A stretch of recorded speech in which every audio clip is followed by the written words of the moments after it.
So, welcome to today's video and Happy New Year to everyone. I really hope that you all made the... I don't know how it's called in Germany. We say sliding in the new year, but I honestly don't know if there's a saying in English that you came good into the new year.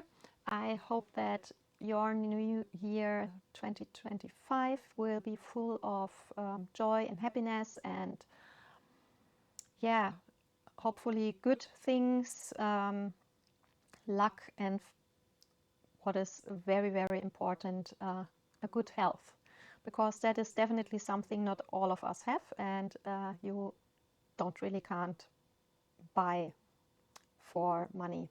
I mean, yes, money in a lot of countries is the key to getting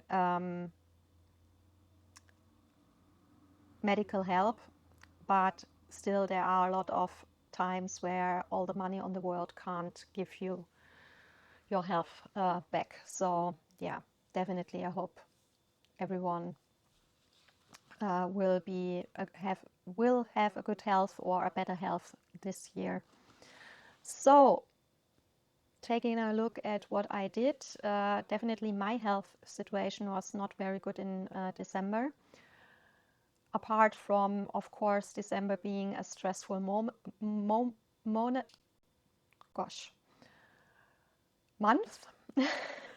for all of us, especially if you have kids. My health did get me on bed rest on a lot of days, so sadly I couldn't do a lot of coloring. So I do have two whips I couldn't finish. The first one is this little cute hamster, which is my on-stream coloring project. So we will finish this in January. It is printed on a 100% cotton paper from Bao Hong, hot pressed, and you can buy those in bundles. And this bundle is called Butch's Everyday, and I guess Butch is the hamster because you will find him on all the pages in the set. And of course I wanted to focus on Christmas coloring because I'm a person who is a very seasonal mood colorist, and things like Christmas I can't really do in any other month than December. It's okay for me to finish those two pictures in January, but that's it. I couldn't drag it more into other months. So this is mainly done so far with Daniel Smith and White Nights watercolors, except for one color I did have to get the Perylene Green from Winsor Newton Professional, because I do have, since 2 years I want to empty out the Daniel Smith set with the 1/8 pans, and the Perylene Green was empty. I emptied it out here for the darker areas on the tree, and then I had to get the only Perylene Green I really own, and that is from Winsor Newton Professional. As far as I know, I don't have another tube or pan of that color. I haven't really used it a lot. Maybe after that I will use it more. So yeah, there's still a lot to do. But yeah, like I said, we will do continue this one on stream. This one is the first page I have started here in Fairy Tales and Folklore from Emily Liederhell Böberg.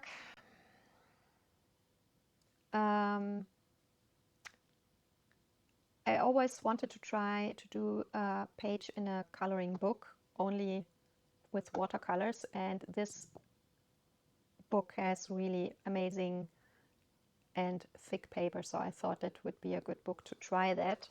So far it is in a very ugly state, and I really hope it will look better in the end. I've started this page here. I've done the background. and part of this year, and I started some of the ornaments. It is done mainly with the Daniel Smith and a little bit of the White Nights watercolor. And this is metallic watercolor from Magic Fly and Giorgione. Those are from very, very cheap sets. The normal, there were mostly normal watercolors, which are absolutely not good and not recommend, but the metallics wasn't bad. So yeah, that's why I use them, and those are also the two ones I am at the moment trying to use up in when I am using metallics. So yeah, like I said, very ugly face. I really hope it will look good in the end. So we will see. I really had a lot of problem to get it at least flat enough so that I could work properly on it, and it totally broke here, and it is splitting apart already on the upper end, and I thought because it is glued and stitched that it would work better. And I really would love if Western publishers would use the Chinese binding techniques, because no matter which part of the book you open, your coloring book, it always lays completely flat, and it is glued and stitched, and in the most cases are very sturdy. So yeah, really would be amazing if they would do it more like those binding techniques, because especially if you're working with watercolors, you need it flat, or else all the color will just run into here and spread on other pages, which I of course do not want. And to prevent that, I always use a small smaller washi tape and glue it here in the corner, so that I am not really going with the water all the way through, at least if it's not a double page. Okay, of course, with a double page you can't do it, but with one-sided pages, definitely I can recommend using washi tape, so that you not go too far with the watercolor if you're doing backgrounds. Because I have seen in other channels that people had the problems when you're working with watercolors up to the middle, that it then spreads underneath to other pages.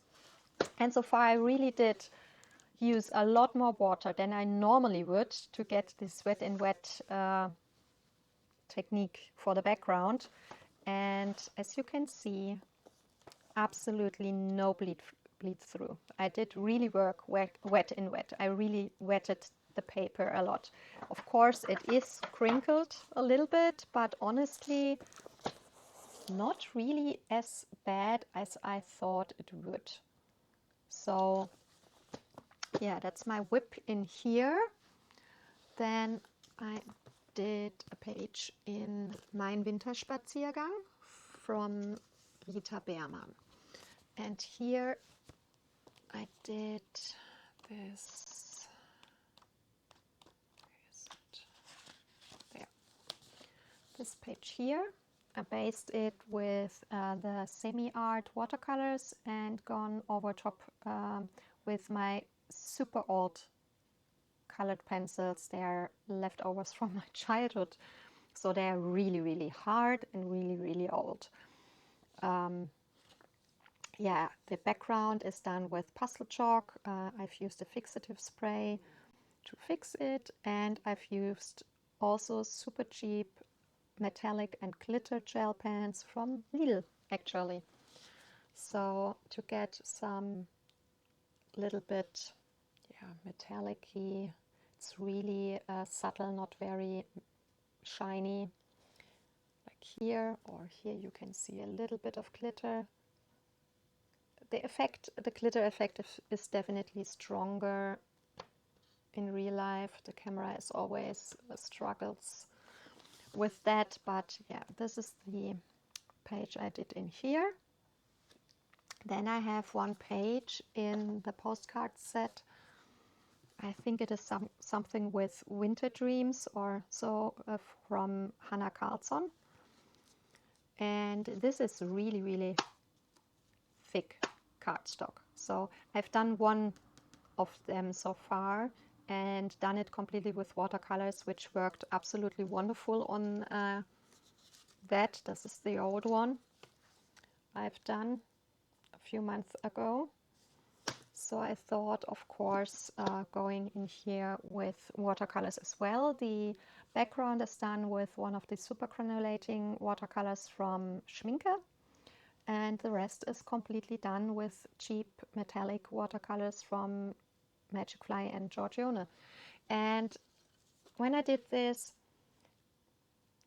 as you can see, I don't have these white hole-like areas when you are changing the view. It's completely opaque and shiny from all angles, even with these cheaper metallic watercolors. And as I did this, I did remember that I've seen a lot of channels, if they are coloring in coloring books or if they are doing their own art stuff, that they make some really, really common mistakes in the department of metallic watercolors. And I thought I really have to do, I think, a separate video what those are and how to avoid that. Like I said, one of those are these lighter areas I often see in other videos. So yeah, I will try to do as soon as possible a video what mistakes I mean and how to prevent them, so that you can get results like that as well. Oh, I'm not sure, did I say the one in Fairy Tale and Folklore? I do film that, so there will definitely in the end yeah, a video I will put up, or in parts depending on how long the video is going to be, like a color along on the channel if I'm finished. So this is Pocket Rooms from Southern Lotus, and there was only one page in here which had something Christmas-like in it, and this was this room here with the tree and that here. So this is Amazon paper quality. That's why I've used only colored pencils in here, no water media. I used the Obos watercolor pencils just as normal pencils for everything. The only thing I did use was here the Derwent Colorsoft White. I do have a little bit left. It's very old. This one and a white Prisma, I've bought them while in my Copic phase, so it's like 15 years ago or so.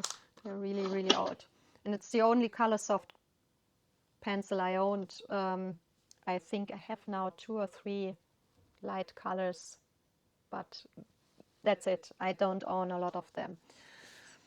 I just used it here. I honestly had no clue what this here is, because yeah, you see these are like bushes or trees, but what are these lines? I had absolutely no clue. So I thought, okay, I will just color it like snow, and yeah, you can pretend it is the snow where some kids with a sledge gun in over and made those lines, or like the wind blowing, or because you have these where you could think, okay, that are light rays, but they are like that and that as well, so I had no clue. The only other thing next to the colored pencil that I use are, again, the cheap little gel pens in glitter and metallics for some of the elements, like the Christmas ornaments, the star, the pattern on the wallpaper, and yeah, like the frames here, some of the ornaments here and here, and that's it. So yeah, that's this page. And then I do have the page we did from November, and finished it just in December. It was the on-stream project. And this is the Googly watercoloring book, Colorful Time. There are two. The other one has this red stripe here, and it's, I think, Find Color. That's the name of the other one. And this is this little portrait here. It honestly took a lot more time than I thought it would, just because of all the small details here in those with the flowers. This, I think it cherry blossom sakura. Yeah, it is completely done in watercolor because, like I said, it is like, I think, probably 200 GSM watercolor paper. You see, I didn't have any bleed through. If you're working with a special technique on this paper, you don't have any problem. I started a color along a few months ago with the Little Emperor. So far, it's only one video in the color along playlist. Really have to continue this, where I do have, that's the only one exception so far, an audio in German and English, how to work on the paper. It's all Daniel Smith and White Nights watercolor and a little bit of white gouache. That's it. Yeah, and I did try a little bit of a different technique here with the hair and the highlights on the lips, which I copied from the Chinese traditional watercolor painting style called Gongbi. I do follow a Chinese artist on YouTube, and of course it's my first try, so it doesn't look like I want it to look, or like hers look, because she's absolutely amazing, but I think for my first try it did turn out quite nice, so I definitely want to play around with that technique more in the future. I think the result is really nice overall on the page. So yeah, that's that, and that was the last coloring page, and we did finish one watercolor drawing. That's yeah, my own stuff. This is on a 100% cotton paper from Paul Rubens, and that is the glitter paper. You can see it a little bit, it sparkles, and of course you still can see it, especially in lighter areas. You can see it better, like the skin or the Tin Man. Can see it still on the frame, but of course here with the dark brown it definitely is more muted. Did it all with the Daniel Smith and White Nights watercolors. I've used the Magic Fly metallics for the frame and for the gold parts of the dress from Princess Ozma. I did use the Kuretake Gansai Tambi opal colors that are iridescent watercolors. I used the iridescent green one for a light layer on the dress. The stuff here, I did use pearl white I think I don't know the name of the color. I will have to look it up, but it's like a pearl white metallic color from Core. And yeah, that's all the metallics I used. I've used a sepia acrylic ink for my outlines when I did outline my sketch. That's what I often use. I love to use those technical pens because there are some acrylic inks that work with those. That is always printed on the inks themselves. And I think filled it once like 3 years ago, and it's still not empty. It's like a little bit left, but I will have to clean it. Hopefully I can get the parts that dried on the wall off. But yeah, those are nice because you can refill it. And yeah, that is basically all I've drawn, colored, and done in December. And yeah, like always, I really hope you have a nice day. Thank you so much for watching. And as always, a thumbs up or a follow is very much appreciated because it really helps me in the channel. So thanks so much for that. And yeah, hope to see you soon in one of my other videos. Take good care of yourself, and like I say, have a nice day.